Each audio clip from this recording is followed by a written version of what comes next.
Now, that's your physical body. You see, we live in a physical body, but we are not physical. We're far from being physical. We're spiritual beings. And we've been blessed with something else. We're triune beings. We've been blessed with an intellect. Now, let's put this in a different context. Let's look at this from a different point of view. As spiritual beings, what else is omnipresent? See, spirit, we're taught spirit's 100% evenly present in all places at the same time. Spirit's all-knowing and all-powerful. Now, we're taught that. Do we really understand it? What else is omnipresent? I'll tell you what else is. Thought is. I've worked with astronauts who were transferring thoughts from the other side of the moon. Thought is everywhere. You can think underwater. Thought is energy.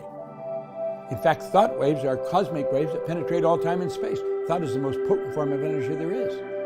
You can think. This is huge. Most people don't pay much attention to it, but it's very big. And because you can think, you can form ideas. That's right. An idea is a thought or a collection of thoughts directed towards a purpose. So you go from the thought to the idea. You have a thought, it could be just a thought, or it could be an idea, brought the thoughts together. And those ideas then will move into form. So you see, there's the three levels. Thoughts, ideas, and things. Corresponds. Thought being spiritual, ideas being intellectual, and things being things. Well, we're going to talk about working from a higher to a lower potential here. You go from the thought to the idea, and then, of course, you go from the idea to the thing. And that's the way it works. And that's the way everything around you has happened. Everything you see around you, it started out as a thought. I don't care what it is you're looking at, it started out as a thought. And it turned into an idea and turned into a thing. Everything we do, everything, the clothes you're wearing, the jewelry, the monitor that you're watching this on, whether it's your watch, your phone, your pad, your computer, it doesn't make any difference. It was nothing but a thought at one time. So do you see, what we really want to look at is the mind, and I think we want to look at paradigms. Paradigms are interesting things. They're the stumbling block. This is the most valuable idea I've ever learned. Without question, it is the most valuable idea I've ever learned. You see, I had studied everything under the sun about the mind for years. I think Dr. Joseph Murphy, The Power of the Subconscious, is probably one of the best books on the subconscious you'll ever read. But he doesn't give you any picture. No one's ever seen the mind. Mind is not a thing. People think of the brain as the mind. The brain isn't the mind any more than a fingernail is. So as we start to really understand this, we get into a bit of a problem. If nobody's seen the mind, where is the mind? How does the mind work? Now, there was a doctor in San Antonio, Texas, back in 1934, same year Semyon Kurlian perfected his photography. This doctor in Texas realized that if there's a problem in the body, it has to originate in the mind, because you're always working from a higher to a lower potential. And he said, nobody's ever seen the mind, so he said, I'm going to draw a picture of the mind, and this is what he drew. This is the picture he drew. He said, let that big circle represent the mind, and the little circle we will let represent the body. Now, the body's the instrument of the mind. But he said, the mind, it could be very complicated. We're going to keep it very simple. You know, it was reported John Kennedy had his speeches prepared, the President John Kennedy had his speeches prepared so a 10-year-old would understand them. Well, this is done so a 10-year-old would understand it. And if you doubt me, get a 10-year-old and let them see it. They will understand it. In fact, they may pick it up faster than the parent. Now, the line that separates the mind is the conscious mind and the subconscious. The subconscious and the conscious mind. They operate quite differently. Conscious mind has the ability to accept or reject. Subconscious does not have that ability. It has to accept. It'll accept whatever you give to it. It's totally deductive. It can only accept. It's immoral. It doesn't care what you plant, but it'll return what you plant. Now, let's see how this works, okay? Let's take a look at it. See those little antennae come up there? There they are. You can see, hear, smell, taste, and touch. And they are like little antennae. And they're hooked up. As long as we live in the physical body and correspond with the material world, we're going to use those senses.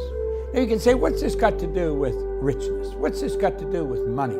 It has everything to do with it. See, problem is people don't get into the raw cause of things. As you start to understand the cause, the effect becomes pretty obvious, okay? Now, the conscious mind is also the intellectual mind, and this is what separates us from all of the rest of the animal kingdom. Think of this for a moment. All the other little creatures on the planet are completely at home in their environment. They blend in.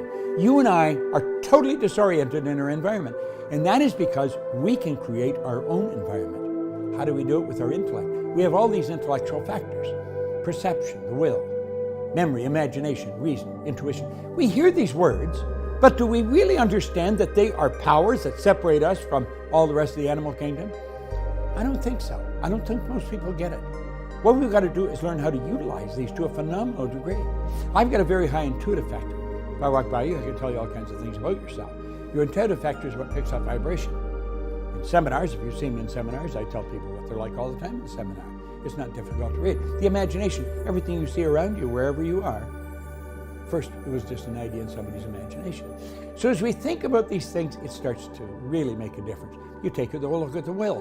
Now the will is what, it's very important. The will gives us the ability to focus. If you're going to be successful then, you've got to learn to focus. You can't be distracted by everything that's going on outside. So it's important we learn how to use those.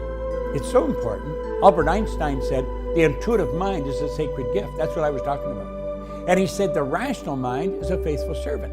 We have created a society that honors the servant and has forgotten the gift. We are locked into the senses. We never pay any attention to these higher faculties. It's like they don't even exist. Why? Why do we live like that? Well, let's take a look. There's the intellect. Subconscious is the emotional mind. Okay? So what do we do? Well, let's think about what we do. Our intellect stirs the emotion, and the body is the instrument to express it. Let's see how it works. We go from the thought to the idea to the thing. We go from the upside down and inside out. Now, I want you to burn that little logo into your mind. That is the Proctor Gallagher Institute Universal Wealth Strategy. Upside down, inside out. Sounds crazy. Usually when you say everything's upside down, we say it's in a chaotic state. Truth is, it's in an orderly state. If you work from the upside down, you're never going to make another mistake in the inside out. Let's look and see how it works. Upside down, inside out. Okay? So what do? We think and we build an idea in our conscious mind. We literally originate an idea. It's a beautiful idea, and we say, I'd love that to happen. So we impress it upon our subconscious, and we impress it so often that it becomes a dream. That's what I want. Now, by impressing that, it has to be expressed through the body. It changes the vibration of the body. That changes the action, which produces a result. Inside out. See? Upside down, inside out. Burn that into your mind. It's a beautiful idea. Now, there's many ways of looking at this. There's your senses again. When we think, we build pictures in our consciousness. The problem is, most of us let the outside world control what we're thinking. And this is not thinking at all. This is mental activity, but that does not constitute thinking. We look at our bank account and we see there's nothing there. And we let that fill our mind. We, look at the work we're doing and we see it's not working out right. We let the outside control us. We're living through our senses. Now, it's only natural that we would. We've been programmed and trained to do that. Why do we do it? It doesn't make sense. You see, that person is not using higher faculties. All those beautiful faculties we got, they're not using them. And you have to ask why. They're letting things control their mind. They're letting the present results dominate their thinking. Now, there's a reason for doing that. They're programmed. They are emotionally involved with the present results. That is not an accident. That has been programmed. They let the results control the thinking controls the emotion controls the action, and the action produces a result, living through senses. You see, the paradigm is controlling the thinking. Now, the paradigm is a program. It's been built into our mind from the moment of conception. All the programming is there. We'll go in and we'll look at that in a moment. But the paradigm literally controls it. That's why people are stuck. I'm going to show you where they have all kinds of knowledge, but the paradigm is in control of them. And people are saying, what the heck is happening? They're giving it everything they've got.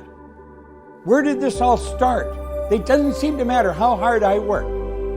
Why don't I know about this? Well, how do I fix it? Understand this. The paradigm was built by someone else. It was built by someone else. But you've got to change it. Someone else may be responsible for making us who we are, but we've got to change it. Can we change it? Absolutely. Let's take a look at what a paradigm is. A paradigm is a mental program that has almost exclusive control over our habitual behavior, and almost all of our behavior